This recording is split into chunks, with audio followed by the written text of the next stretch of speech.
Good evening, dear ladies and gentlemen. The personal life deeply lived always expands into truth beyond itself. So we are connected today to refresh our memories of such a deeply lived personality. It is my great pleasure to warmly welcome you all seated at PIM, as well as everyone who are connected via Zoom today for this very special evening. The second biennial Professor Uditha Liyanage Memorial Oration.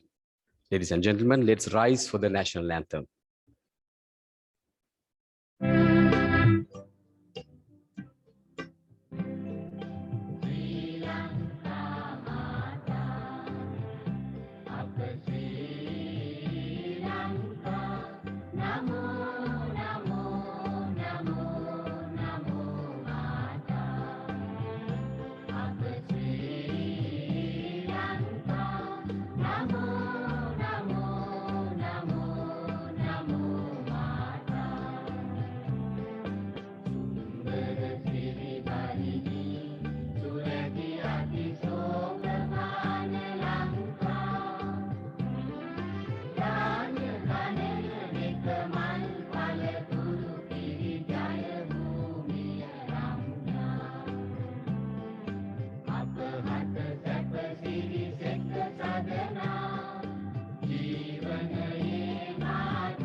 Thank you, and please be seated.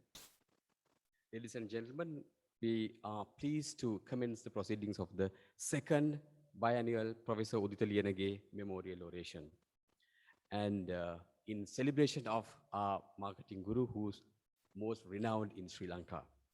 So today, all those who have connected via Zoom as well as in this room are the people who would want to say thank you to this legendary professor for the many ways in which he has contributed to all of us, to the marketing profession, to students as a student, as well as to the corporate entities of Sri Lanka.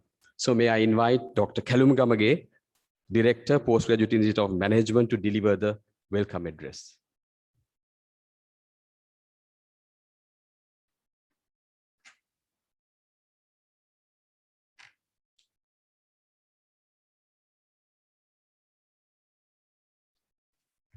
Good evening, ladies and gentlemen. Today, we are gathered here for a very special occasion for the second biannual memorial oration to honor and appreciate the late Professor Uditha Liyanage's contribution towards the development of the marketing profession as well as to the industry and also to the academic community.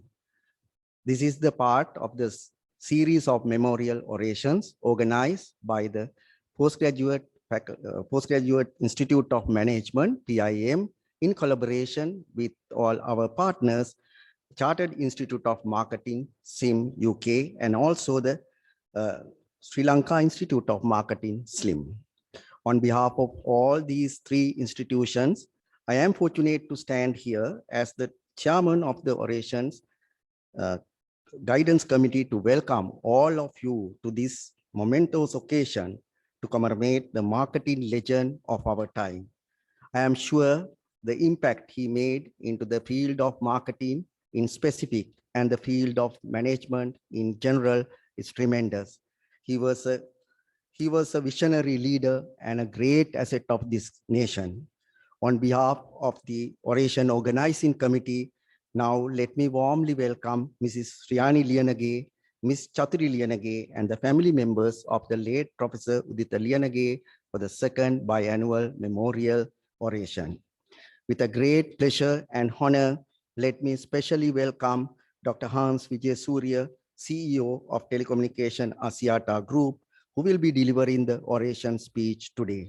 He is a very close associate of the late Professor Uditha Liyanage and better equipped to talk about the late professor. I am sure he will touch on the pragmatic aspects of the value added association during his speech. Dear sir, thank you very much of taking our invitation to come over here to deliver this oration speech. It is my pleasure to welcome Ms. Tilanka Abewardana, President of SLIM, Mr. G.S. Sylvester, representing the SIM UK, Dr. Samantha Ratnayaka, representing the PIM, who was working with us together to have this activity today. Thank you very much, ladies and gentlemen. Distinguished invitees, both industry and academia, members of the PIM, PIMA, and also the members of the SIM and SLIM, all of you are welcome to this memorial occasion.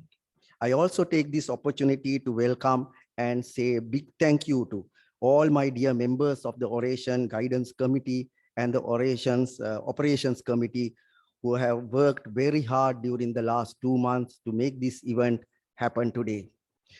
Their dedication and the commitment towards to the success of this event is remarkable and noteworthy. Thank you very much, ladies and gentlemen, giving this opportunity to us to do this activity.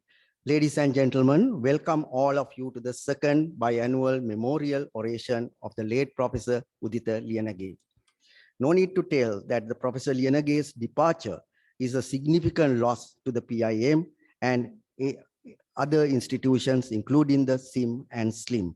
It is also the big loss to the corporate sector of this country, where he served as a non-executive capacity. His wife and daughter, who had stood by him during the difficult times, has always been a part of the PIM whenever we want them to be. His students, as well as the colleagues, will never forget him as an international scholar, as well as a great teacher. He worked with dedication and commitment to give his knowledge to the others to build a better society in Sri Lanka. PIM is honored to have him as its director for many years. So he was a very popular teacher and taught courses on marketing management, business strategy, and global marketing. He was a one teacher who always strived his best to introduce something new and different and related to his own industry experiences.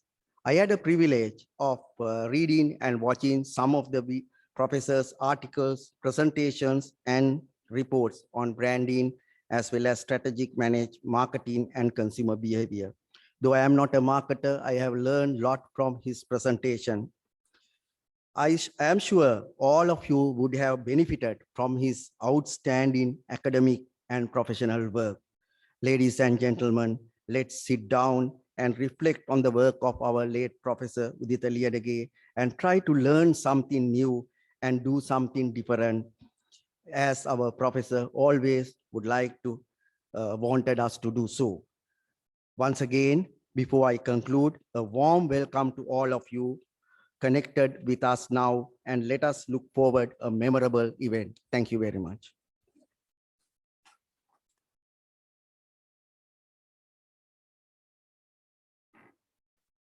Thank you, sir. Professor Uditha Liyanage Memorial Orations Guidance Committee consists of 3 eminent professional bodies of Sri Lanka. They are the Postgraduate Institute of Management, the Chartered Institute of Marketing UK, and the Sri Lanka Institute of Marketing. And we all know there are thousands of professionals who have been privileged to get best from Professor Uditha Liyanage in terms of marketing thinking, management thinking, and strategic thinking.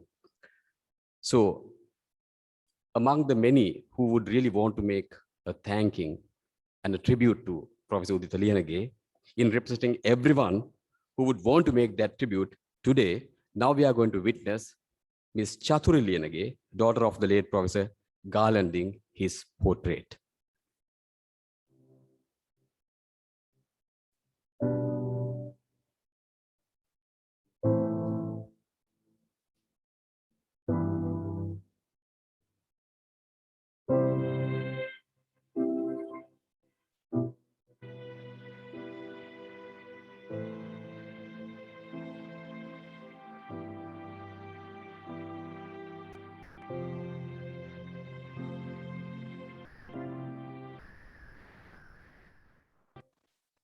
Thank you, Ms. Chathuri Liyanage.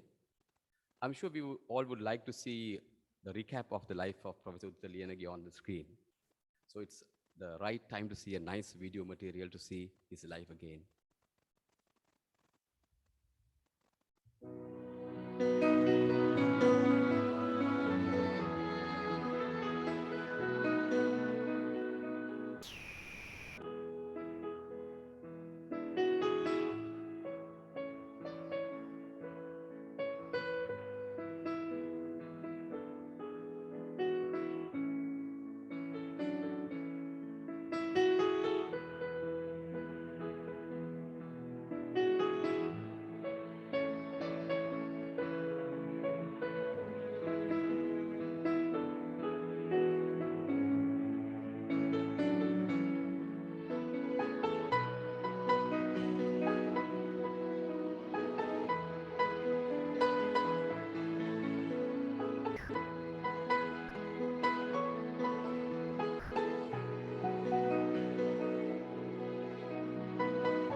A man who can carry the burden of others on his shoulders and yet tread lightly is possibly one of the rarest things in this world. Someone who carries himself with decorum, treats others better than he expects them to treat him, and prepared to commit himself to hard work with dedication and integrity in ways that are exemplary is inimitable.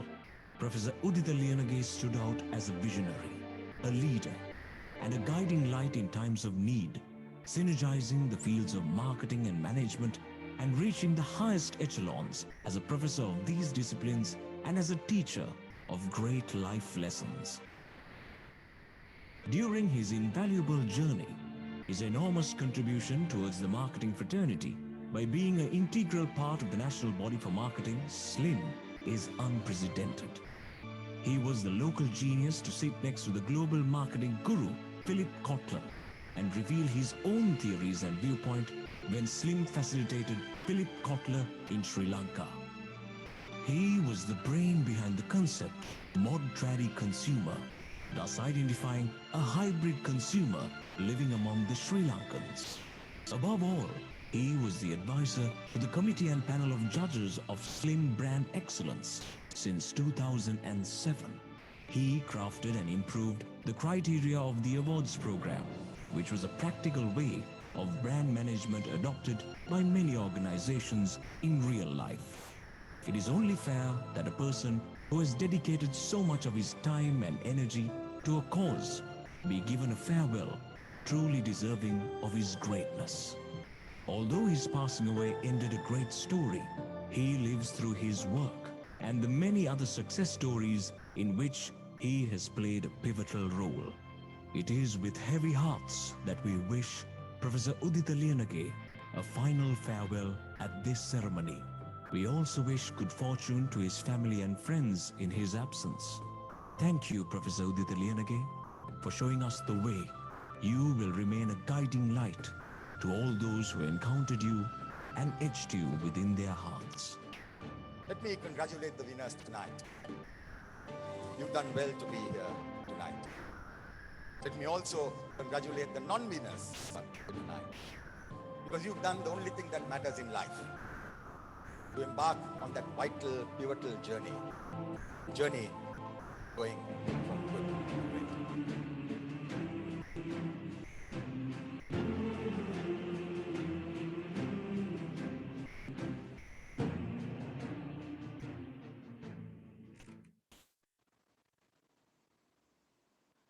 Ladies and gentlemen, now we move on to the most important item of today's agenda. The second biennial Professor Uditha Liyanage Memorial Oration, which will be delivered by a very respected, eminent, and a special personality. It is my privilege to invite Mr. Early Pereira representing the Oration Guidance Committee, to introduce the orator.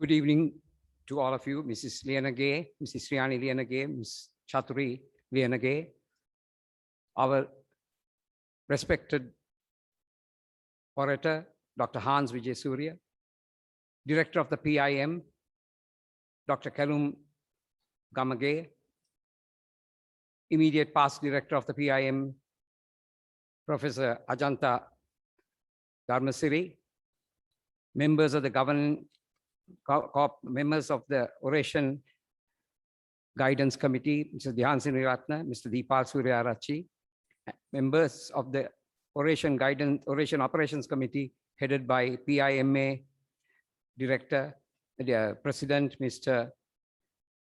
Denzil Pereira, and his committee members.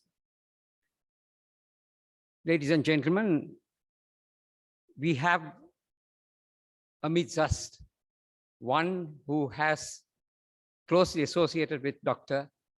and Professor Uditha Liyanage, and who has worked on many research exercises that Professor Liyanage carried out throughout his career. Dr. Hans Vijay Surya was probably the youngest Sri Lankan CEO of a multinational company when he was appointed as CEO of the Axiata Group, Berhad, Malaysia, at the age of 29.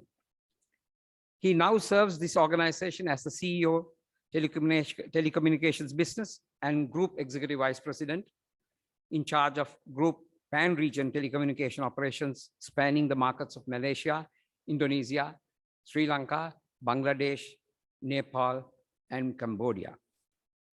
He had his secondary education at St. Thomas College, Mount Lavinia, where he was the head prefect and played rugby as a flanker at an early age, but had to give up due to an injury. He still attributes some of the successes of his tactical modeling to what he learned in rugby. He was also a keen member of the debating team, which has influenced his ability to handle complex issues. An alumnus of the prestigious Cambridge University, England, from where he graduated as an engineer, and an alumnus of the University of Bristol, where he did his doctoral studies. He is also a chartered engineer and fellow of the Institute of Engineering Technology, UK, and has an MBA from the prestigious University of Warwick. Before taking over as Dialogue PLC head, he worked for a short while at IBM for a period in which he attributes a lot of learning in the area of computerized activity. Dr. Vijay Surya's foresight, ability to build capacity and enhance capability of his teams has resulted in what we see as a successful conglomerate of Dialogue PLC in Sri Lanka. Today, despite his onerous responsibilities, he also serves as a director of John Keel's Holdings and Sri Lankan Airlines. In recognition, he has been named Sri Lankan of the Year in 2008 by the premier business magazine LMD, and for his outstanding industry knowledge was elected chairman of the GSM Asia Pacific, the regional interest group of the GSM Association, of which he was honored to be president. He was also awarded the most outstanding contribution to Asian mobile industry award way back in 2016. On his own admission, he's an engineer with a love for marketing and has proved himself to be a very astute marketer. His understanding of the Sri Lankan market and his affinity to inclusivity in marketing was reflected in many of late Professor Uditha Liyanage's writings, which focus on consumer-centric decision-making. How well the chemistry between Dr. Hans and Professor Uditha Liyanage worked is thus evident. In my personal interactions with Uditha, he's often commented on the knowledge of marketing that Hans had, which was far superior to some of the others who were in marketing. He supports the belief that theory alone will not succeed in marketing, but good blend with practicing insights would be suitable for a marketing success. Dr. Hans's mother was a well-known painter and artist, and his father was at one time the Auditor General of Sri Lanka. He attributes, or I attribute, his skill in creative thinking to his mother, and probably his insights and focus on detail to his father. Dr. Hans is a firm believer in training and developing people, and has always focused on sustainability and succession planning, which enabled him to pick his successor of 40 years a few years back. He is also a firm believer in our nation's growth potential and has worked in pivotal positions tirelessly, not only in his industry sector, but also in the country as a whole. These culminated with him heading the apex corporate body, the Ceylon Chamber of Commerce, as the chairman from 2019 to 2021. He kept his chairmanship by executing a very comprehensive investment summit in June this year, which summit is considered the best the chamber has ever held. Dr. Hans Wijesurya, we are indeed privileged to have the opportunity of listening to you with your vast knowledge of opportunities in business in Sri Lanka and your specific knowledge about marketing, which reflects on what Professor Uditha Liyanage has very tirelessly endeavored to part to the country in the form of teaching and as well as his work. We are blessed that you, as a reputed Sri Lankan, will deliver this oration in honor of another outstanding Sri Lankan, Professor Uditha Liyanage. I cordially invite the director of the PIM, Dr. Kelum Gamage, to lead Dr. Hans Wijesurya to the stage to deliver this second biennial Professor Uditha Liyanage Memorial Oration. Thank you.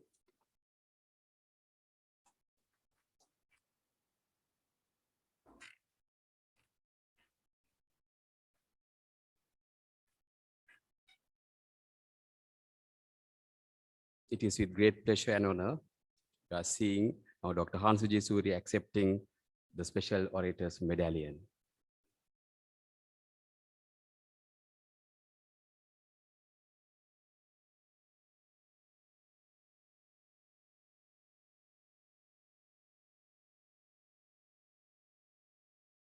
Dear sir, you are now kindly requested to address the gathering here and also virtual, please.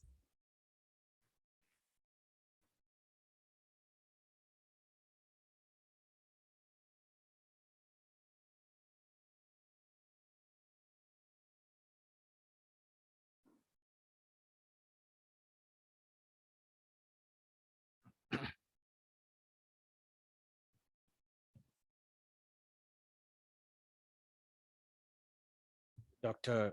Kalum Gamage, Director of the Postgraduate Institute of Management, Professor Ajanta Dharmasiri, Professor of Management and former Director of PIM,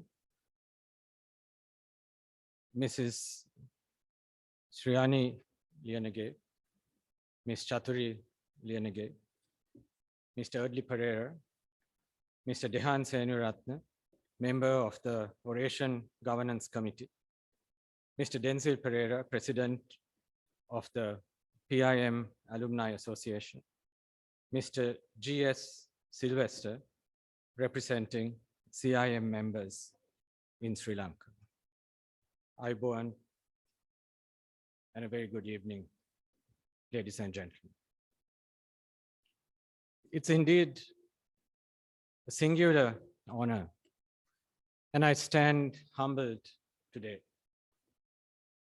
upon the invitation that I received from the triumvirate organizers of this memorial oration to share some thoughts, some learnings from around 25 years of progression, of consumer-centric marketing in Sri Lanka.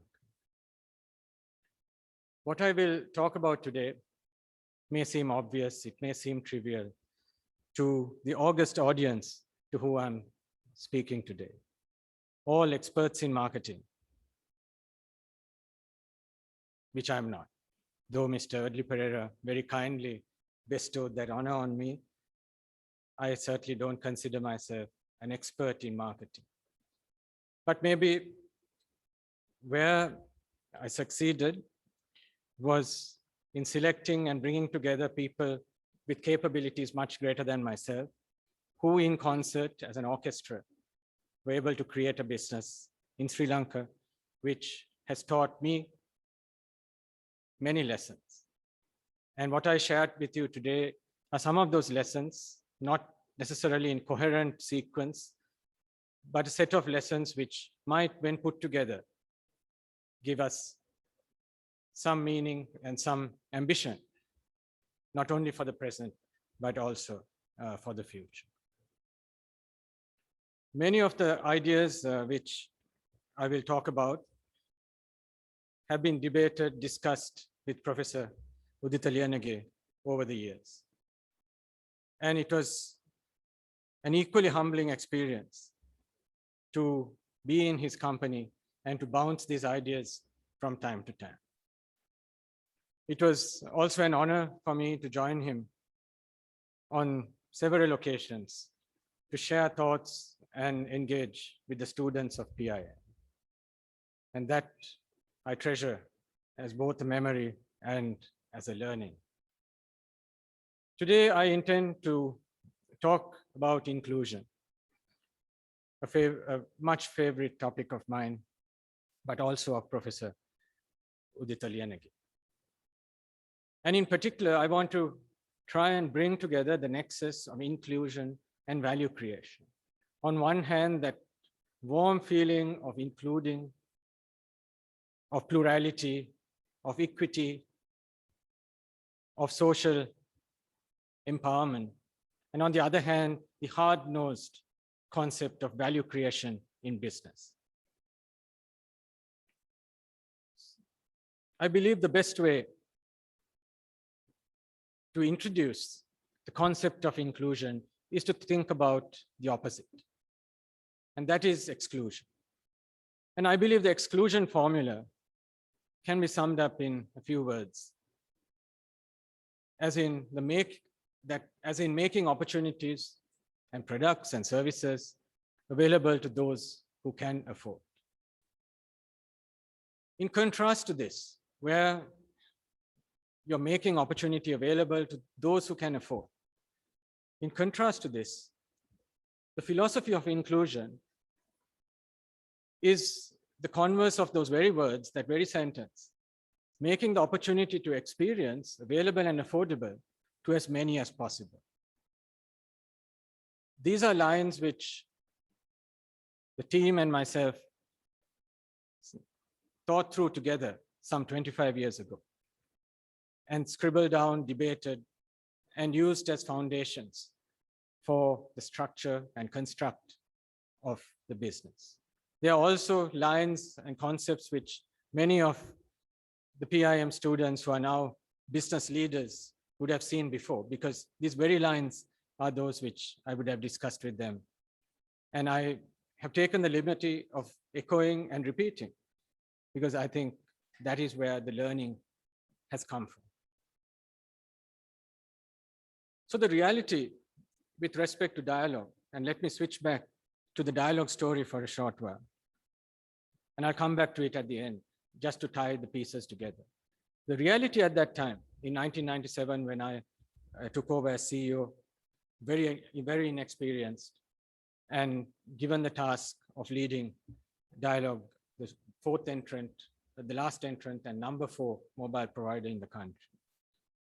Significantly, the provider who had the weakest product, not the strongest product, but the weakest product. And the team and I set ourselves this ambitious, audacious vision to be number 1 in 3 years by the turn of the millennium. Now, when you set yourself an audacious goal. And the thought of and the concept of competitive advantage is again something Professor Uditha Liyanage used to dwell on in terms of strategy. The first thing you do is to search for competitive advantage. You're setting off on a race. The first thing you need to do is to ascertain, to believe, to find your competitive advantage. So the first approach would obviously be to do things better than competition. Look at all your competitors' skills and capabilities and just do things better. But we were so far behind at that time. And I think that is a blessing. It's a luxury to start off in a market so far behind the leaders that you do need to think of doing better things and to create a blue ocean for yourself. And this is when we realized that the value creation construct of our competition at that time, and those of you who were old enough at that time to be interested in the mobile market would recall that the mobile phone and the usage of a mobile phone, apart from its cost, was also positioned as an exclusive experience. And in a value creation construct based on this exclusion formula, you would start as a business person, as a financial person, as a business leader. You start with your cost of production, and then you define your minimum return. You decide, I am going to make X% margin at minimum. From that point, you are excluded, because the moment you set yourself a margin, you're setting the boundaries of inclusion. You're excluded. And based on this minimum return, you will size up your market. You will size up that affordable segment, as they call it, and decide that the volume that you can address over the next 5, 10 years is dependent on those who can afford your cost plus your margin. And therefore, you end up with an affordability constrained business plan.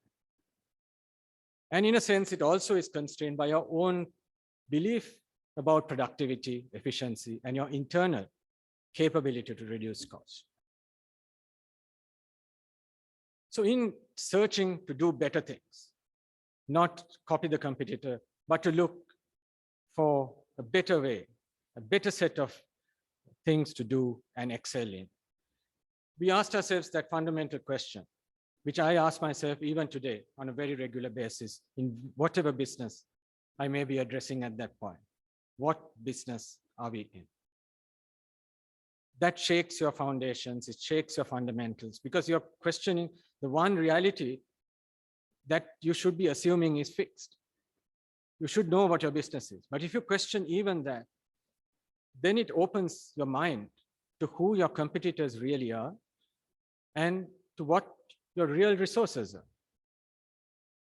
And this way, we were able to zero in on a very motivating, for us in the 4th place in that market, with a product weaker than our competition, with capital constraints, facing all near bankruptcy. It was a very motivating view of our resources, that there were 20+ million people in this country. And these people, this population, had needs and aspirations to communicate.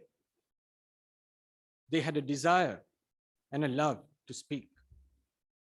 And when you combine these people with these needs and aspirations, you come up with an inclusive value creation construct, which, to use one of those dirty business words, to exploit both these resources. And from time to time, I will use both the business lingo and the soft social inclusion lingo, because unless these two exist together, the inclusion value creation construct cannot feed each other and be sustainable. So based on this, in contrast to that exclusion-based value creation construct which I described, we formulated something very different. We start not with the cost of production, but we start with the resources we have. population, and need. That should create and define your opportunity. So the opportunity is to connect this entire population, whether it takes 5, 10, 25, 30, 50 years. The opportunity is to connect. And then you use the available technologies, you use the available capability to address this opportunity. And therefore you build a business plan which is both high volume and unconstrained by affordability or the market size that you might have perceived if you started off with your cost of production as the first input.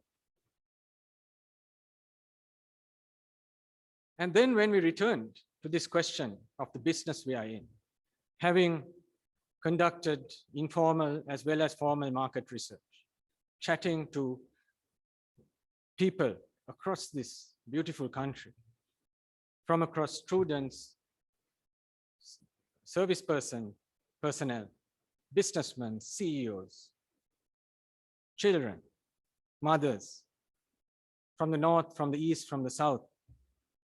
What we realized was that there was a phenomenal demand, opportunity for a socio-cultural thrust to bridge a divide, to speak to each other freely and at will.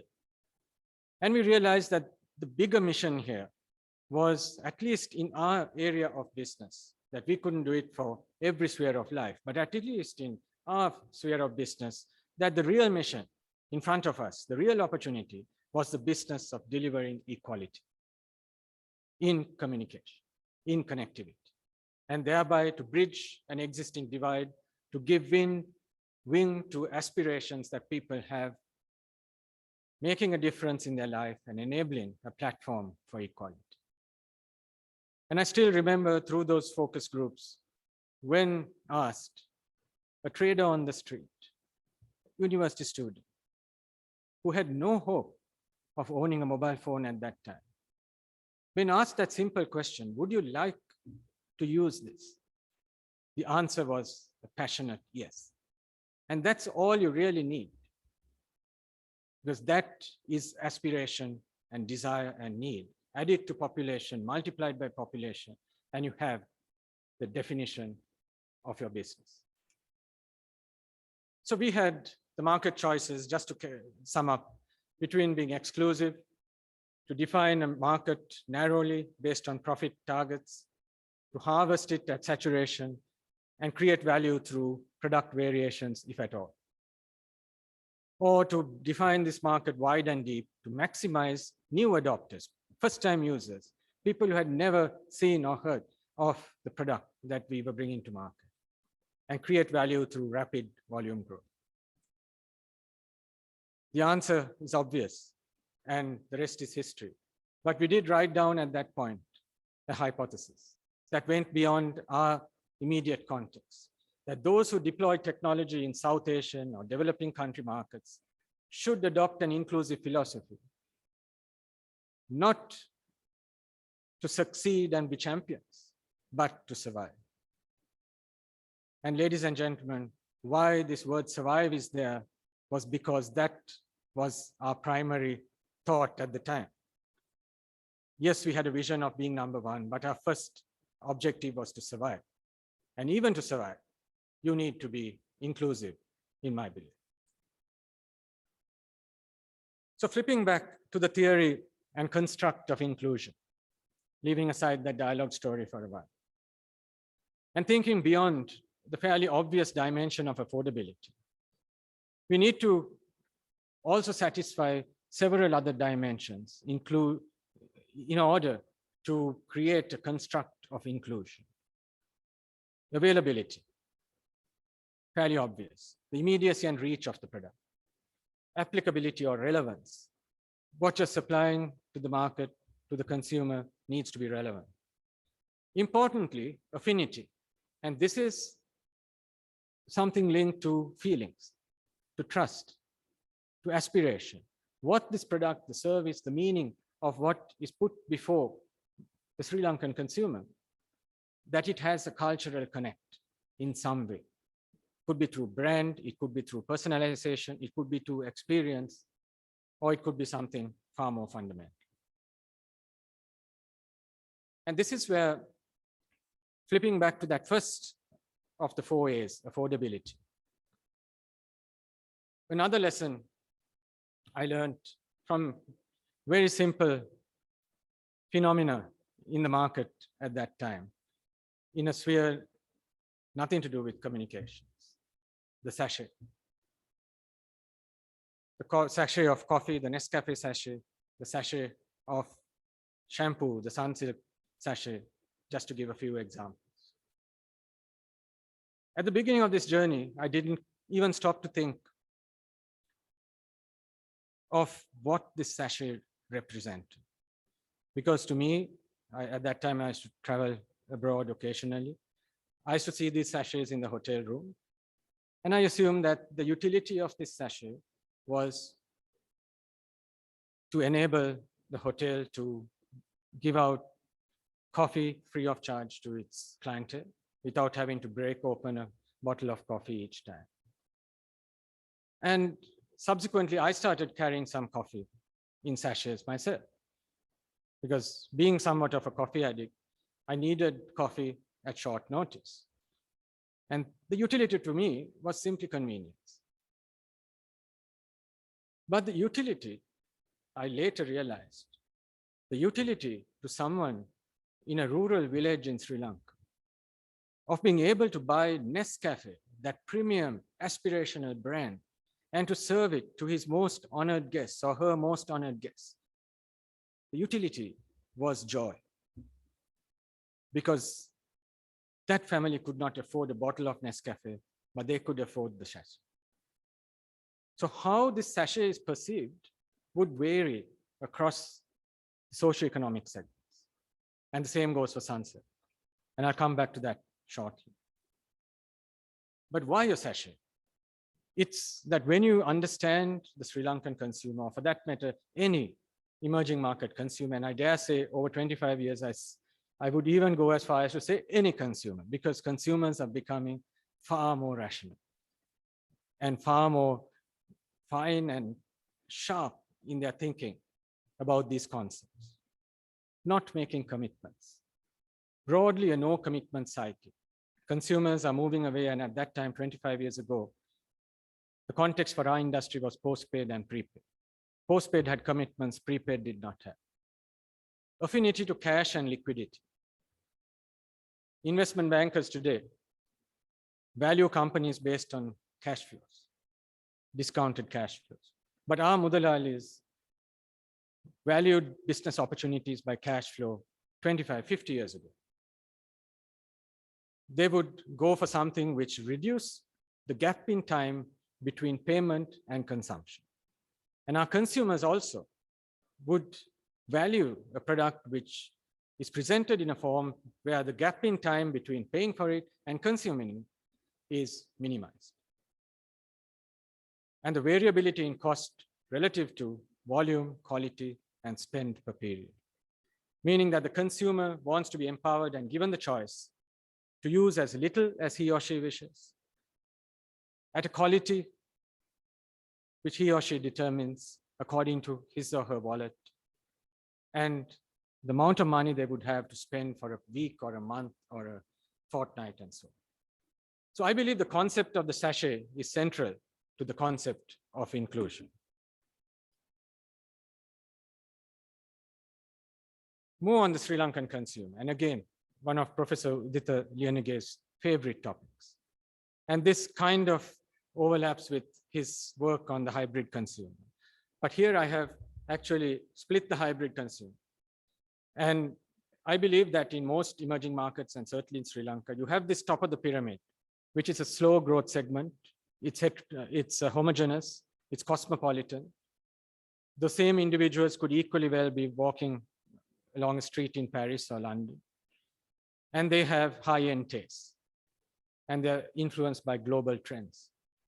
On the other hand, you have this large segment, which is expanding very rapidly, which is the middle and base of the pyramid, the MOP or the BOP, as opposed to the TOP.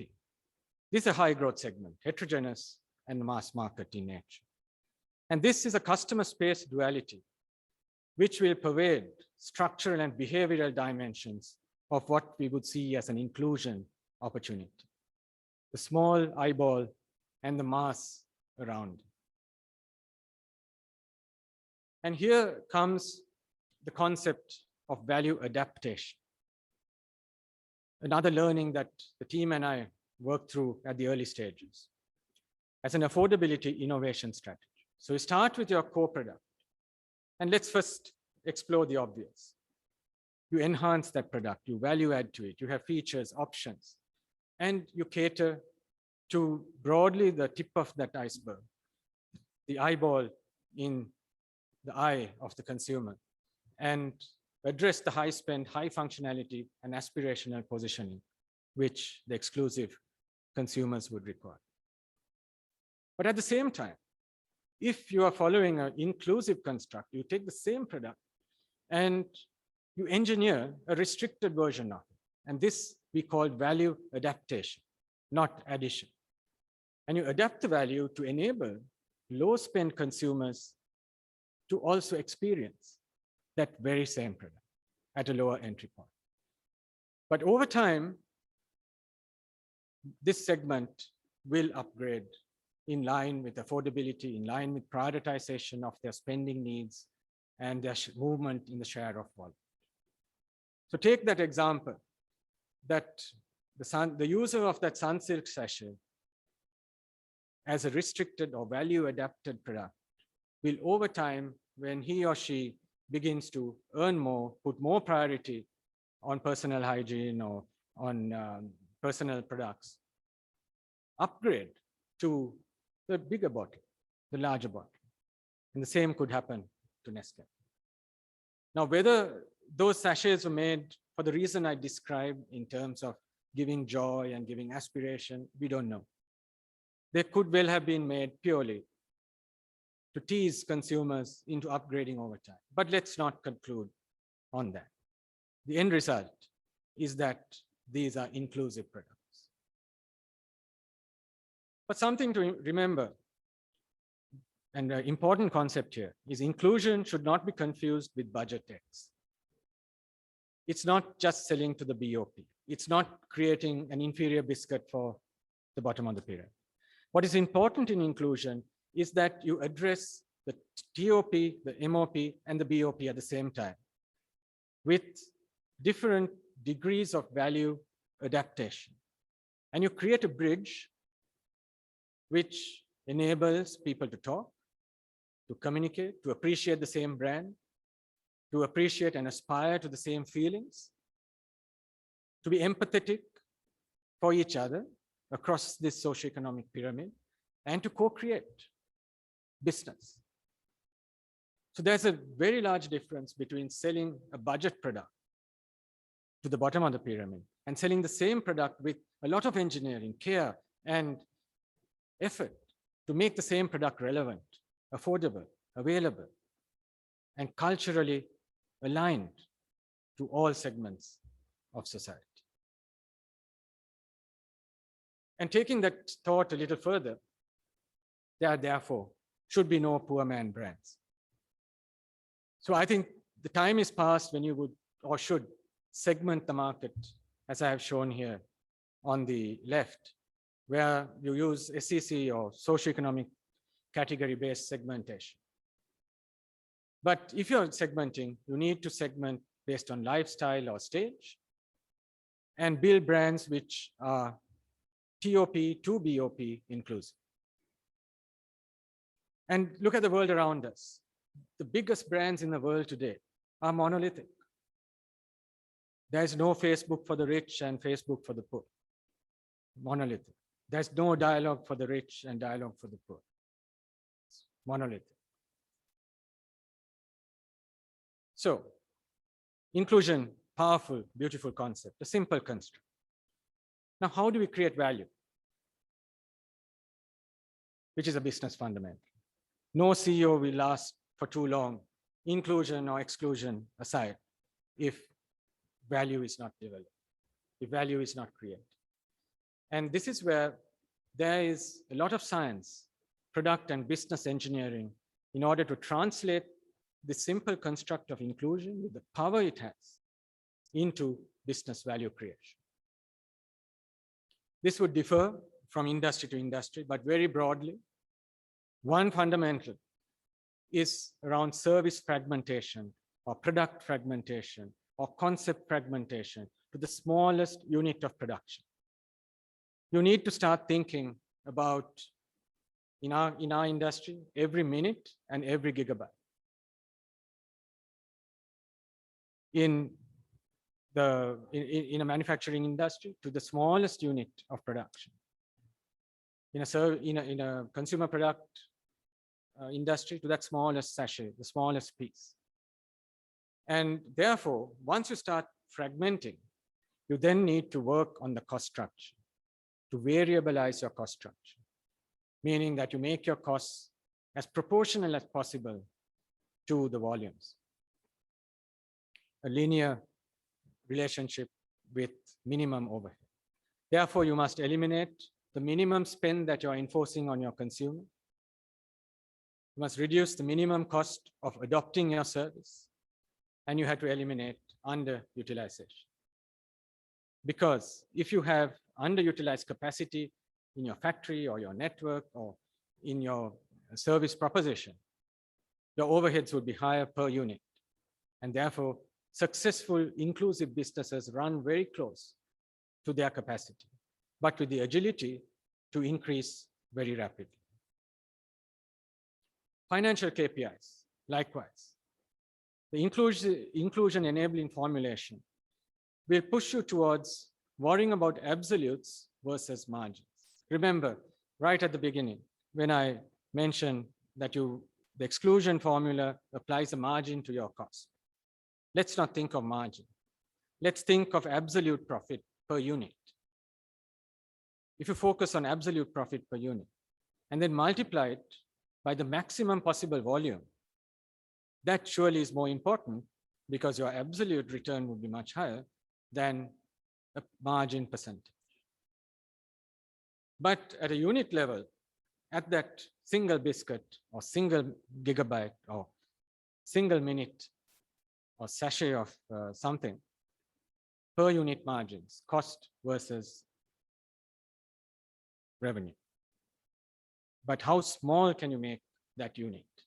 The smaller you do it, and the mathematicians would know about differential calculus, the smaller and smaller you go to infinity, the more precise your business construct would be. I'll move quickly to what I would call exponential times, because these are very relevant today. Exponential meaning the speed of change. And even 25 years ago, the speed of change seemed excessive. And at every stage of our life, I think change is too fast. So switching back even 25 years ago, we challenged ourselves whether we could drive this inclusion-based business construct on the basis of technology and innovation, which was what we were, because we were bringing to Sri Lanka the latest mobile network, the GSM, or the first digital network in the whole of South Asia. So isn't there a conflict between technology and inclusive business modeling? Technology is, in fact, a great social level. Nice to say over the years that all people are equal in front of God and in front of technology. And when you think about it, why are new technologies invented? What gets them off the bench? Why do people put money behind technology? Because they are lower cost, they're smaller, they offer greater flexibility, address more needs. And if you sum this up, lower cost gives wider affordability, greater flexibility addresses more needs. Surely, technology must make things available and useful to more people. Technology is inclusive. And while I would be open to debate on any of the thoughts that I have shared, this is one where I believe there's only one truth, that technology is inclusive. And technology should be placed only in the hands of people, innovators, thinkers, who do believe that. and use technology in an inclusive manner to make life better for as many people as possible. And in a South Asian developing country context, technology is also hope. It is capability, something that you can't do with your hand, you can now do with technology. It's a positive feeling. It's not a negative feeling. It's an expression of equality, and technology is tomorrow and the future. And this is what links to Dialogue's brand promise of the future today. Not the neon lights, not the fast speeds, not being ahead of the technology curve year in, year out over the last 25 years, but the fact that technology was used in an inclusive way to create futures for as many people as possible. And we realized that the national challenge is not the threat of a digital divide, but the opportunity for a digital bridge. And going back to that concept of value adaptation, so was created this bifocal opportunity with digital. And increasingly we see it today. And I'll talk a little bit towards the end about the latest trends in digital and innovation. Digital transformation can be used to deliver value adaptation. And I'll explain why in a moment. Because value adaptation is sometimes far more complex than value addition. It takes much more innovation, much greater thinking and finer tech to value adapt, to personalize, to make things unique for people according to their affordability, according to their preference. And indeed, digital will provide that bridge, which earlier we marked as a segment upgrade, which would move the lower end of the SEC, enjoying a value-adapted product through digital technology. And with this digital bridge, they would move and advance and be empowered into fully fledged citizens of a digital world. Unless you include people at the early stages of digital transformation, they will not be a part of the digital story of any nation. And here in Sri Lanka, I think not only Dialogue, all mobile players have, and even fixed line players have proven that the Mudalali in the furthest part of this country is able to carry out digital transactions for their consumers, to book a medical appointment, to transfer money, to do a top-up, all digital transformation using the digital transactions, using a menu, using instant real-time technologies. And we can be proud as a nation that this cycle is actually happening. And if we extend this concept to micro-X, and what I have drawn out here are some examples from micro financial services. Digital technology enables insurance to be sold in small pieces. Instead of having to pay monthly or annual premium, now you can buy insurance per day. And this was one of the first steps we took beyond mobile to experiment with the inclusion formula of breaking a product which had a minimum spend dictated to the consumer to break it up into small pieces. Likewise, micro lending. Lend to people with a credit rating or a credit capability for a small amount and build their lending or borrowing habit safely. Technology enables this. Micro savings, micro trading, and of course, micro payment with mobile payment and other systems, which allow small amounts of money to be transacted conveniently directly from the phone. And that same Mudalali or corner store owner to be the equivalent of a bank teller for that small transaction. Here comes a fundamental that to enable all that micro X, to enable that sachseting through technology, sachseting of a variety of services, to enable the inclusion of every segment of society in the digital future, proportionality as a concept is key. And this relates to regulation. This relates to the complexity of that transaction and the risk associated with that transaction.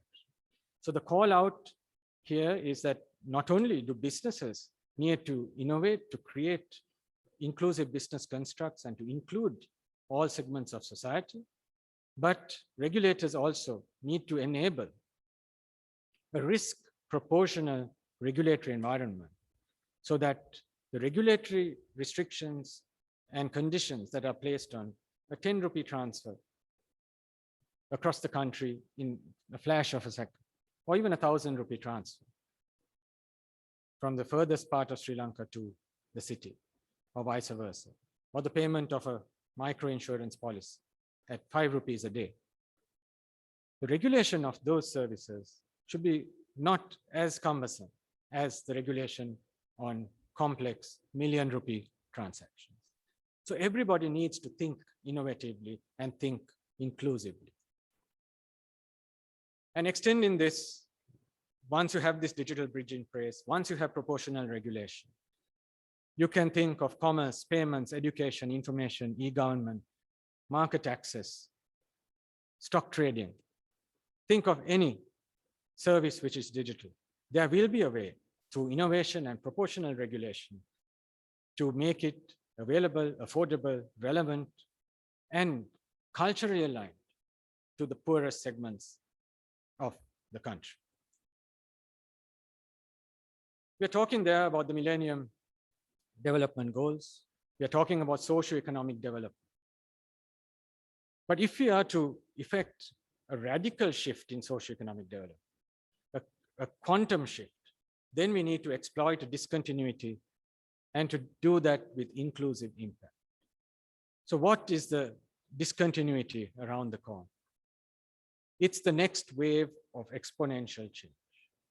And ladies and gentlemen, I believe that some of the mega trends, I have listed only a few, but some of the mega trends center around web scale or the internet.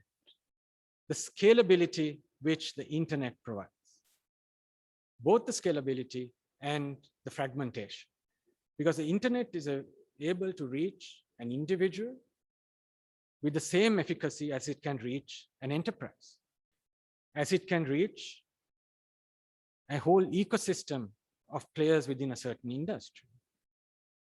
The same way it can connect an entire social network of billions of people. And the other phenomenon, which is around the corner, or we are already in it, is the Industrial Revolution 4.0. Globalization and the importance of ecosystems, meaning that you don't do business on your own. You're always a part of a network.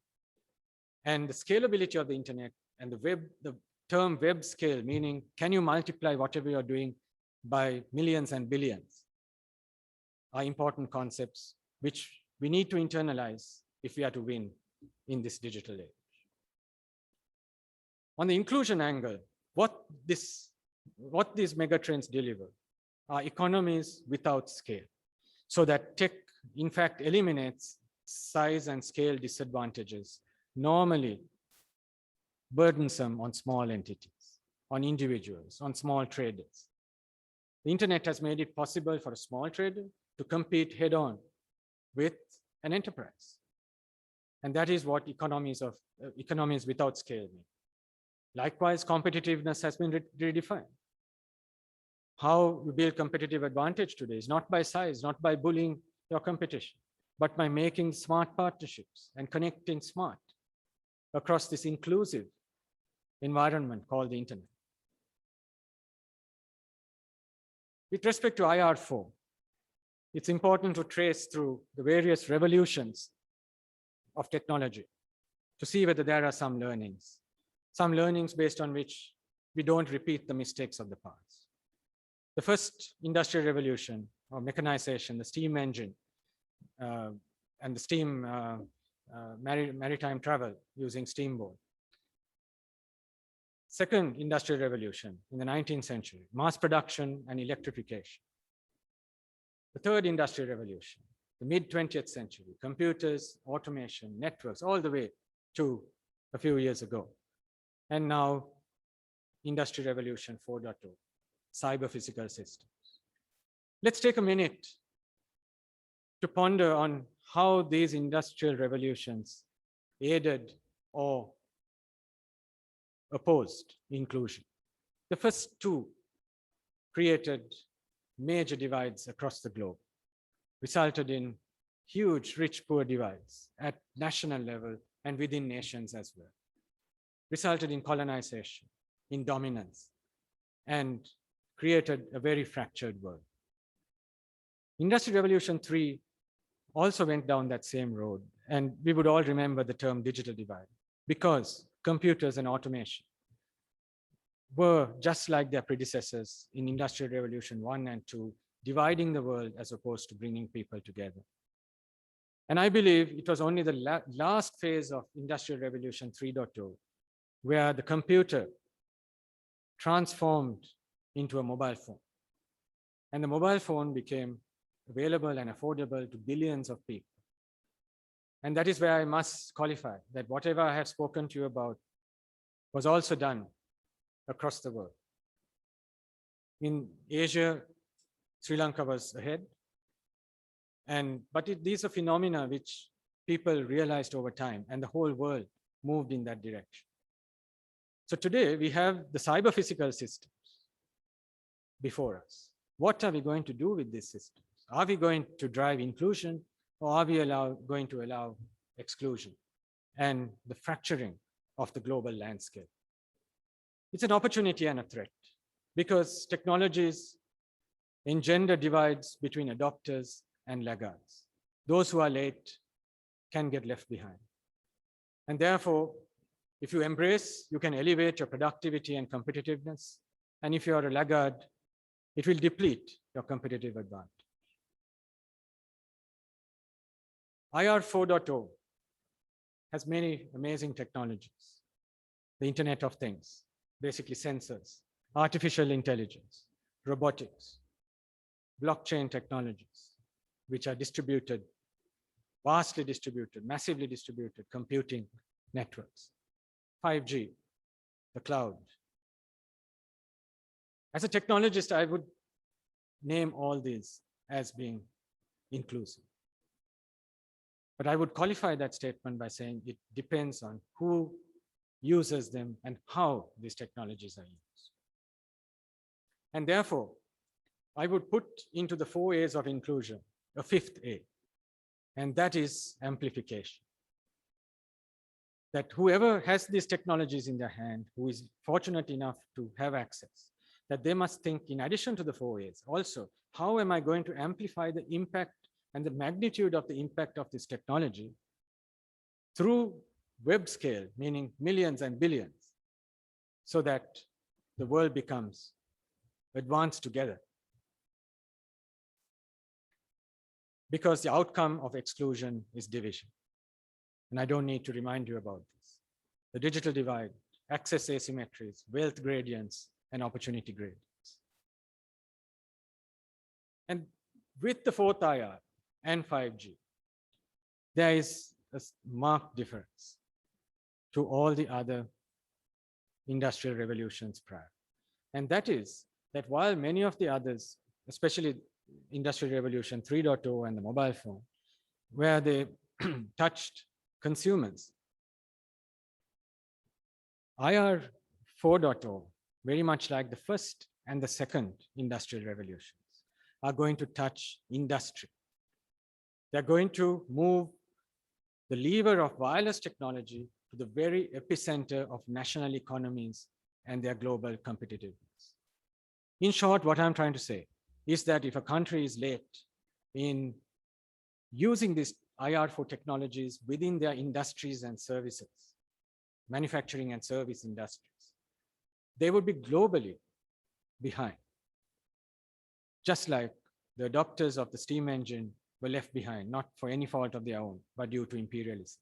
But this time, this technology is there, and we should have the foresight to make sure that poorer nations, producing nations, manufacturing nations, get and incorporate these technologies early so that they could prevent any further fracturing of the rich-poor divide across the group. Absence would determine competitiveness of a nation's economy, wealth, and human development gradients across societies. And indeed, we might foresee, but we should prevent at all costs a digital divide 4.0. So while we envision robots in the manufacturing space, while we envision robotics-led surgeries from across the world, while we envision driverless cars, while we envision agriculture productivity being increased manifold due to IoT technologies, Internet of Things, sensors, which can sense the soil, sense the weather, sense the every aspect of agriculture, making it a mechanized industry. Those who have and those who have not will be subject to a divide which is more stark than Industrial Revolution 3.0 and could be as stark as way back in the ages of the steam engine or electrification and colonization.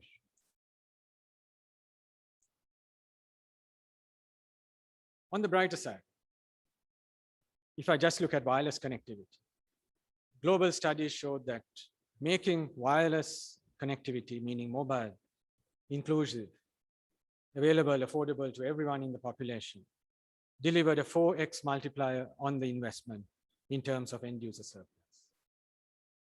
It is also said that the inclusive application of IR 4.0, the emerging technologies today, will give you a 100x multiplier on investment because they would contribute directly to productivity and competitiveness of industrial and service economies. So it's not only about mass production.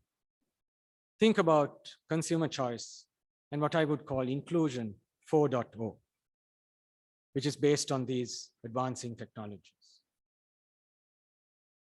Deep inclusion, or the digital twin, is just an example. Artificial intelligence, big data, has made it possible and feasible for organizations to build digital twins of their consumers, of their employees, of the products they manufacture, of their machinery. So in the case of machinery, you would have a digital twin of a machine that you have installed in a remote location. You would know exactly how that machine is behaving by observing the digital twin.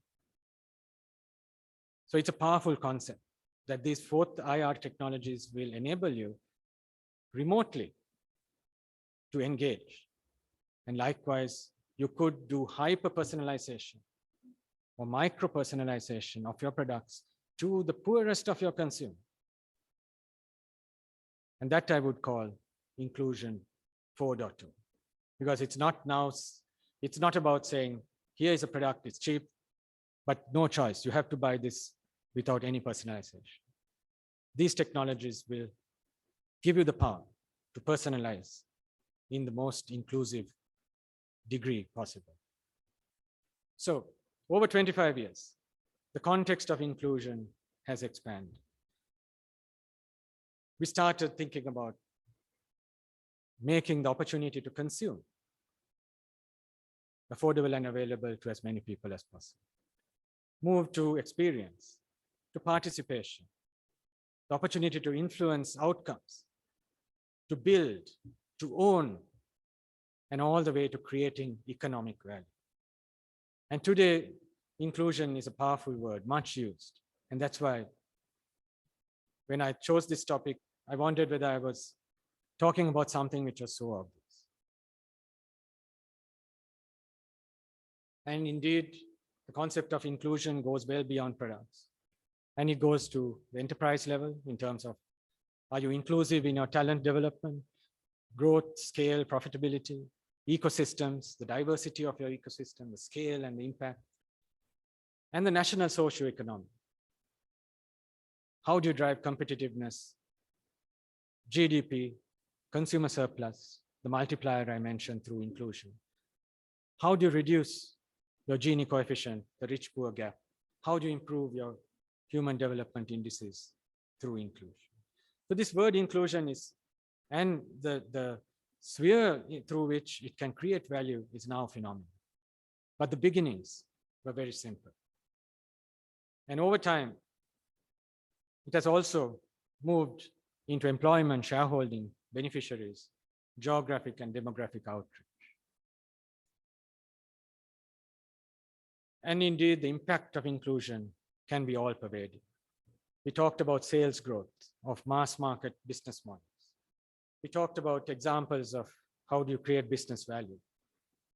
It has become corporate strategy. And I'll mention that very shortly, that it can be the very strategy of a corporate at the depths of the business. It can create disruption. It can drive national competitiveness, combined with the right technologies. And it is indeed an emerging form of capitalism. So inclusion, I believe, has transitioned from doubted to obvious, from unappreciated to a buzzword and a tick box. Having grappled with this concept, debated it with Professor Uditha on many occasions. Over 25 years, I have seen this transition from a way of concept to being obvious, and today it's a buzzword. Nearly all corporates would have in their list of to-do things to tick the box that they must be inclusive. But I think you need to go beyond ticking the box. If you are to benefit and enjoy the fruits of inclusion, inclusion needs to be a business paradigm and an institutional constant. It cannot be another box to tick. And business integral inclusion, as I would call it, is very similar to scalability, because you structure your business in a way that addresses not an exclusive segment, but makes the product or service or proposition or employment opportunity or whatever it is to everyone. And therefore you're scalable. This is a modern word. It's a word that is a buzzword today. In a boardroom, in an investor challenge, they'll always say, can you scale your business? Does it mean is your business inclusive? I think it does. Likewise, is it the ultimate nirvana of sustainability? And I believe Professor Uditha Liyanage believed this. And this is where he placed inclusion as the ultimate of sustainability. If you have one customer giving you 1 million rupees, or 1 million customers giving you 1 rupee each, which is more sustainable? Which would give you safety in diversity? Which would give you a higher contribution towards socioeconomic development? It is also, I believe, the nirvana of sustainability. And the concept of web scale, eyeball valuation models, I'm just reminding you of things which you all know. This is the reality today. Businesses are valued by, not by margins, they're valued by the number of consumers. Facebook, the eyeballs, Google, any of these internet age conglomerates or internet age behemoths, they are valued on web scale dimension. So inclusion as a value creation strategy, no longer blue ocean. I started off saying we stumbled upon it 25 years ago, humble beginnings in a small country. And indeed, it parallel thinking across the world, many people would have stumbled upon, but doesn't take away the beauty and the power of this concept. The leaderboards have refreshed. It's not a consistent picture, but if you go into the fundamentals, I think many of those who have overtaken their predecessors rapidly and come to the top at valuations far greater than their predecessors have internalized inclusion. Business integral inclusion, not the tick box. And our very own example in Sri Lanka, starting as a number 4 last entrant, the first profit in 98, the mobile market leader on target in 2000, the largest IPO, a 1 billion market cap in 2005, the largest converged telco leader across fixed and television and mobile in 2013, today the most valuable brand in Sri Lanka. Over 20 years of market leadership. And I believe the only lesson here, I didn't put this up to brag about what we as a team achieved, but to exemplify and motivate that by bringing every single Sri Lankan consumer into your business strategy, that nothing is impossible. But there are some negative outcomes we need to be careful about. Inclusion translates to everyone. And if someone can acquire everyone, you become a new age monopoly. And globally, we are seeing this today. There are new age monopolies. New age monopolies created by whom? By consumers themselves. Not by barriers, not by governments, not by anything other than consumer vote.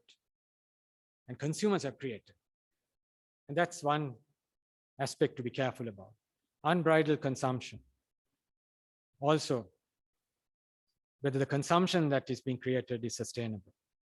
And can inclusion translate to invasion? Because with modern technology, if inclusion is not regulated or not paralleled by regulations around privacy, around data protection, inclusion would also translate to invasion of privacy, of nations, of enterprises, of individuals. So there's no getting away from the diligent focus we must have on ethics, net footprint, environmental impact, so that we ensure that inclusion translates to sustainable development. The strategy of inclusion, making the opportunity to participate and experience available and affordable to as many as possible. I'm repeating this again. And I ask you, is this a modern form of socialism, or is it inclusive capitalism? I like to feel that it is novo socialism. And I believe you'll choose either of these. And I sincerely believe neither is wrong, neither is bad. And it pivots on the intent with which you started. If you start with the intent of making everybody equal, then I think it's novo socialism.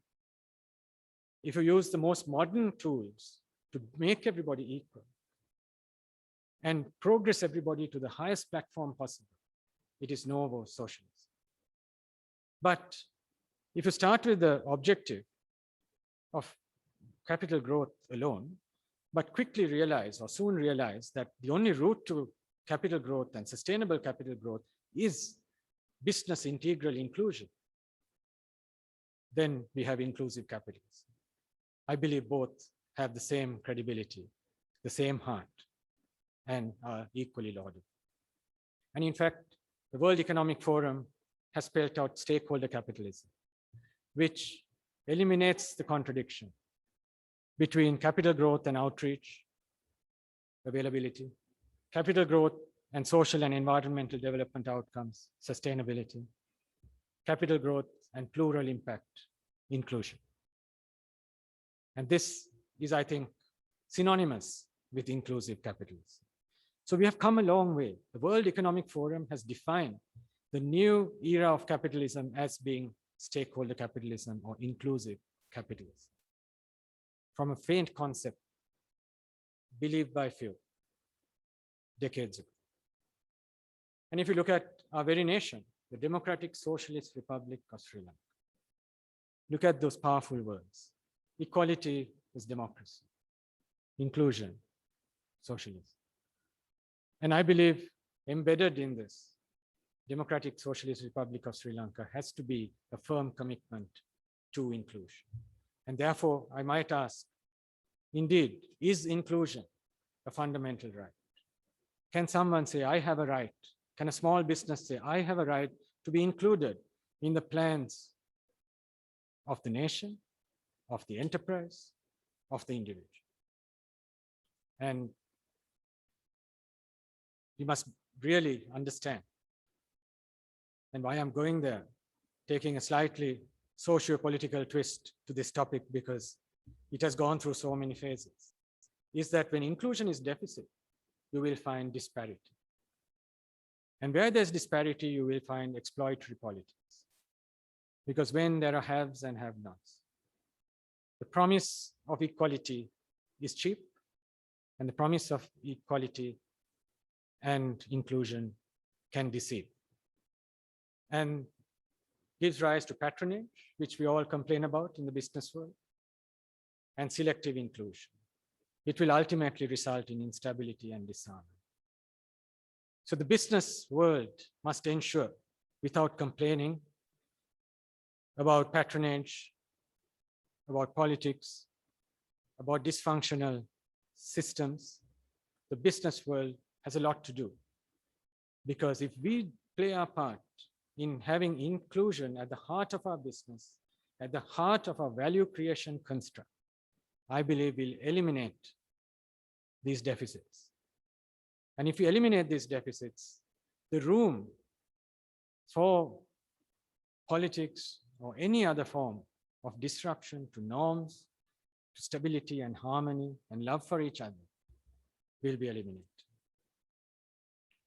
So finally, in summary, inclusion, I believe, creates value, business value, money, shareholder value, seeds scalability, greatly aided by today's technologies, shapes a new form of capitalism, is the nirvana of sustainability, and creates a more equal world and a more equal nation.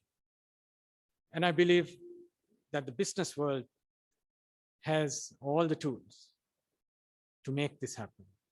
One, two, or all of this. And that way, I think we will create value through inclusion. And we will also create a better world. And that, ladies and gentlemen, is where I see the nexus, the coming together of value creation and inclusion to create a better world, not just by ticking a box or doing good once in a while, but by embedding that desire to include at the heart of your business, however small or large it may be. I thank you for your patient hearing, and I hope I've been able to share a few thoughts, learnings, and I would like to thank Professor Uditha, the late Professor Uditha Liyanage, for the many opportunities he gave me to share, debate, and learn from him. And it has been a humbling experience for me to be here today. And I would also like to thank all those over the years who have taught me many, many lessons. Last but not least, my own team and the Sri Lankan consumer. Thank you.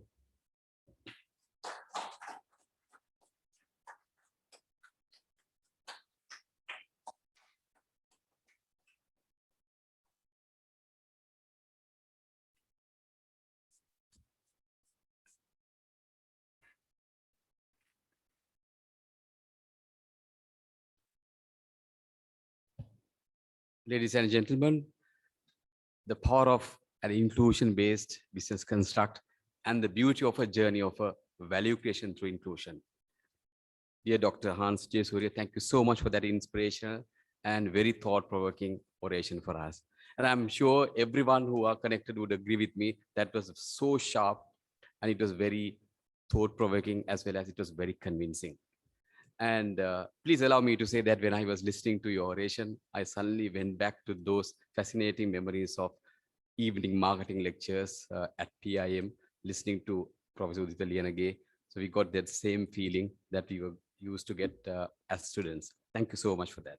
And I'm sure most of the people, everyone who are connected would have got, the students who would have got the same feeling. So with that, may I invite Mr. Dehan Seniviratna, a member of the Oration Guidance Committee, to deliver the concluding remarks.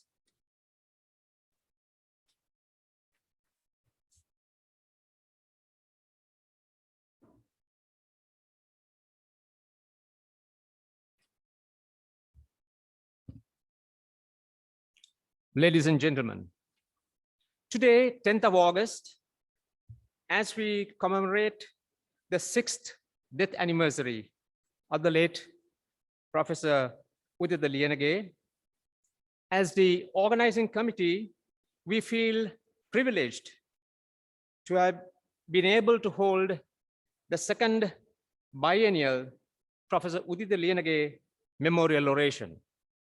It is to pay tribute to such great personality that we were determined to continue the biennial orations in spite of severe constraints due to the prevailing pandemic situation. Even to this day, the business community and the academia really feel the absence of this great thought leader. The void created by his untimely demise is yet to be filled. In continuing to achieve the ideal of having a world-class and thought-provoking oration, we are privileged and honored to have had the presence of a person in the caliber of Dr. Hans Vijayasurya, Chief Executive Officer, Telecommunications Business, and Group Executive Vice President, Axiata Group, Berhad, for today's oration. In his well-focused way, he enunciated inclusion, gave new thoughts about value creation nexus, the plurality, then exclusion formulas to a selected audience, the philosophy of inclusion, and making products and services affordable to all. And then finally, he shook the theory of last entrant, weaker product, the concept that he reversed and arrived at a market choice. And what is that? Exclusivity or inclusiveness.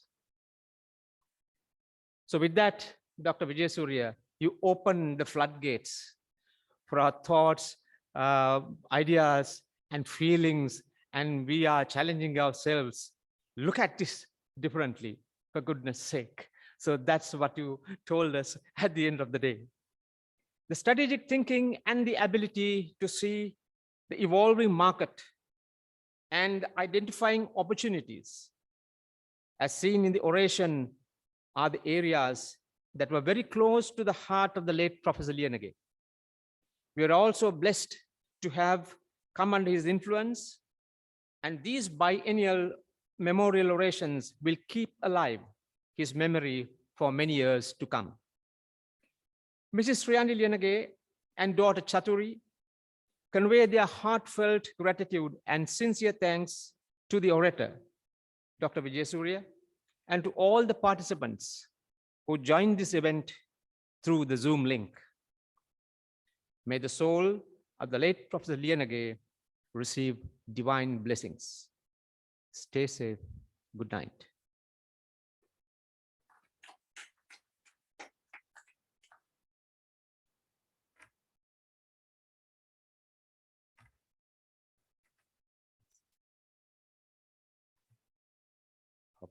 Thank you, Mr. Dehan Senivaratna.